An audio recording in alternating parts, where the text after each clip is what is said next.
Now, this will be a little different video for me other than my normal gaming content.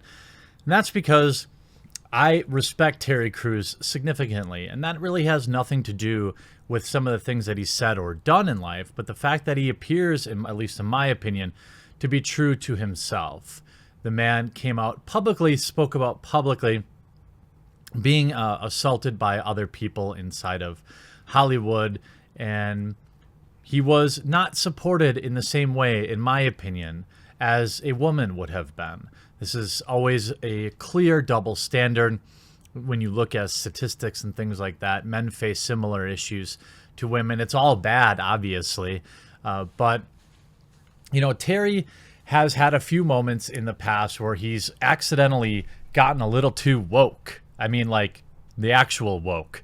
And this may come off as a little too spicy of a take, but it does seem to me that when black folks in Hollywood or in the limelight leave the reservation or the plantation, whatever they say, from the conventional thought process, they seem to face a lot more scrutiny.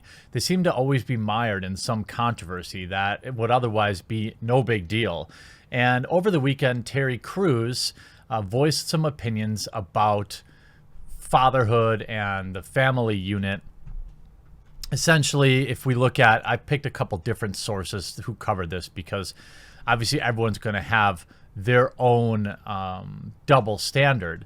But, you see a guy like Terry Crews, when he came out and said that he was assaulted by a man in Hollywood, you got people like 50 Cent coming out mocking him for it. This is not okay. I know I get the meme and everything, but, I guess when your only tool is a hammer, every problem you see is a nail. You get guys like 50 Cent coming out saying like, well, I would have just got my strap. I doubt it. I doubt it. You're multi-millionaire. I doubt it. I'd be willing to bet if 50 Cent got G-checked today, he'd probably turn the other way. He's got way too much to lose. And when you're Terry Crews and some powerful person in Hollywood is putting you in a compromising position, it's not about just pummeling your problems away. It would have felt good maybe in the moment, but it would have ended his career. This is a unique power and position thing that we often see particularly when discussing women in Hollywood. When we look at the slimeball Harvey Weinstein and what he did to women, abusing his position of power. These women are universally considered victims. But with Terry Crews, it's like, well, he's a big, strong man. What the heck? He's not really a victim. Of course, disavow that. You're a victim either way. Over the weekend, Terry Crews, if you know him from the Old Spice ads or Brooklyn Nine-Nine, apparently, according to US Today, he crossed the line this weekend. He had to say sorry after tweeting that children of same-sex parents would be severely malnourished when it comes to love. See, that's not really in context. Now, is it? The conversation that prompted the apology began more than a week earlier when Crews reacted to an opinion piece from the New York Times by human rights lawyer Derek Purnell. Crews initially took issue with Purnell, a woman, writing a piece called "Why Does Obama Scold Black Boys?" Another thing that bothers me, this is his quote, that this op-ed is written by a woman about how boys should be taught to grow into successful young men. He wrote, "How would she know?" I think that is a fair statement. It's a dangerous one to make. I think man or woman can teach you how to be a good person. I'm sure Terry agrees with this. It's just Twitter. Sometimes things come out short and you can't provide all the context. That's why these Hollywood actors really shouldn't be on Twitter, because it seems like nothing but bad comes from it. Can a woman teach a young boy how to be honest and how to be, to stand by their word and to treat people with respect? Of course. I don't think that's what Terry was talking about. He's talking about particularly the masculinity and how to be a man and what it means to be a man. Now, in my opinion, modern journalism, there is attacks on masculinity. There are terms like toxic masculinity and you know, there's lots of great memes where it's like showing all these firefighters and army folks saving people from natural disasters and showing it as toxic masculinity. Not that women don't do it too, but the numbers would state that they're overwhelmingly men. Men take more risk. Men suffer from a higher suicide rate than females. I mean, the lists go on and on.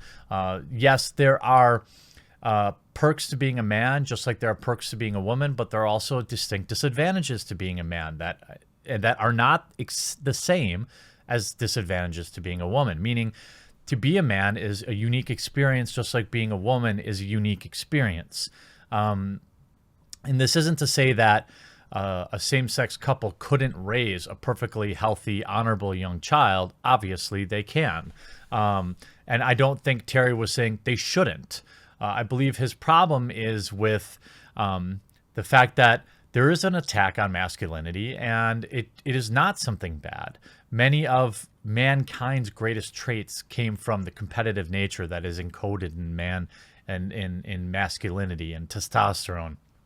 The risk-taking that is generally led by men because of biology, right? And the thing is, he writes, another thing that bothers me about this op-ed written by a woman about how boys should be taught how to grow into successful young men.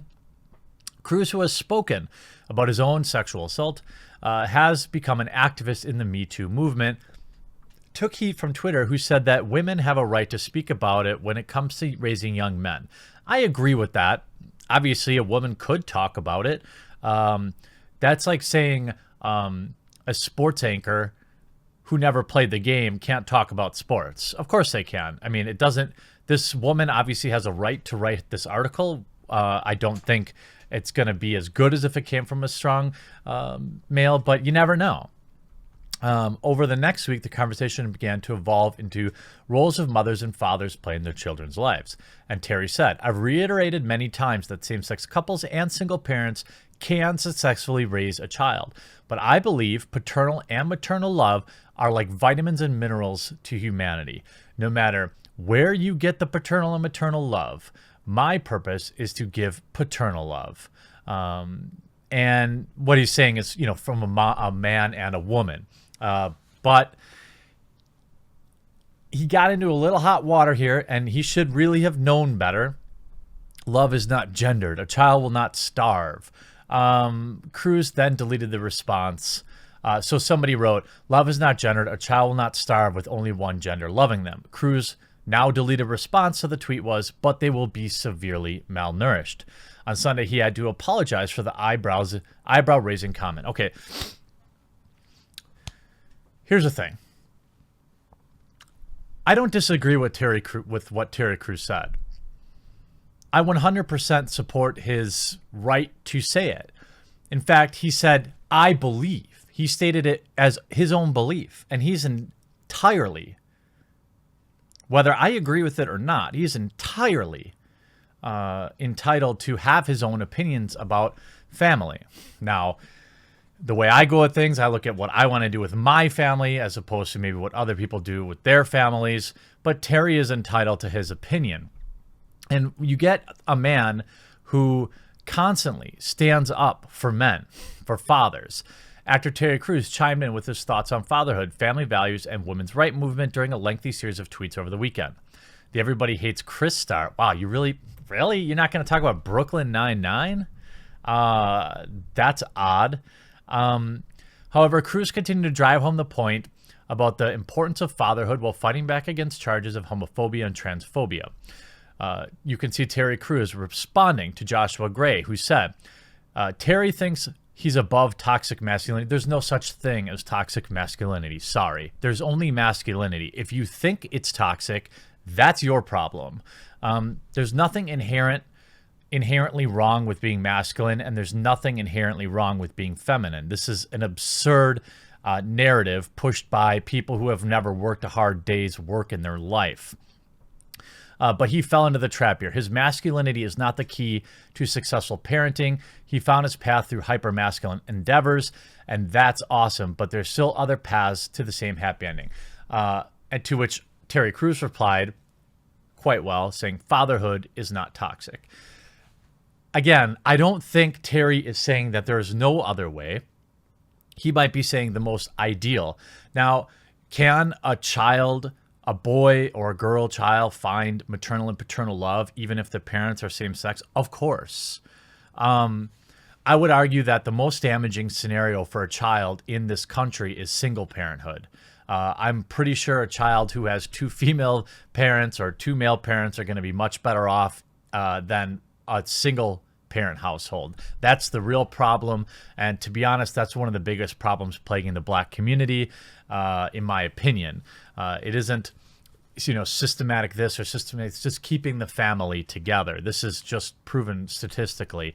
But Terry is often defending men and fatherhood and masculinity, probably reluctantly, but I don't necessarily disagree with anything. And again, he's done nothing wrong. He's voiced his opinion. The problem is he is in Hollywood, where it is not popular to support masculinity. It's not popular to support traditional families. It's not popular to go against the plantation, to go against the hive mind, which often spends most of its time focused on the 0.25% of the U.S. population rather than the overwhelming majority of the rest of people. You apparently thought I was your puppet, but I have a mind of my own and can see things very clearly. The phobic tag is the most feared public tag next to racist. Zoinks. I don't fear it because I'm neither. Bullies come in all shapes and sizes. And that's exactly what I'm dealing with, with this piece, this hit piece that's out against me saying I'm anti-gay. Of course I'm not. It's demonstrably false, but it is a tag that follows you and is a problem. But personally, it doesn't bother me because I know it's not true. People around me who know me in real life know it's not true. But Terry has made some waves standing up for men and standing up for family, traditional families. And I think the common narrative is to say, well, if you are talking good about the traditional family, then you're anti everything else. And that's not true. It's like saying my favorite color is orange, so I must hate all the other colors. It's just a reductive line of thought that is used to control people. In my opinion, in particular, a lot of prominent Black folks who step out against the narrative seem to be villainized pretty quickly. Terry, in 2019, and people are still championing biologic essentialism as if it's not the main source of gender depression. They protest against this. Stares at Terry Crews. Again, I would be willing to bet that the factual evidence stands with Terry Crews' statement. I don't believe that, I don't want to judge any other family. I would rather say, look, families that stay together, regardless of the gender of their parents, are better off for the kids than any other scenario. Now, I would be willing to also bet that Terry Crews 100% agrees with this. The problem is he's spoken out against male-on-male harassment in Hollywood, in the Me Too movement. He stood out and championed masculinity and fatherhood, and these are big no-nos in Hollywood.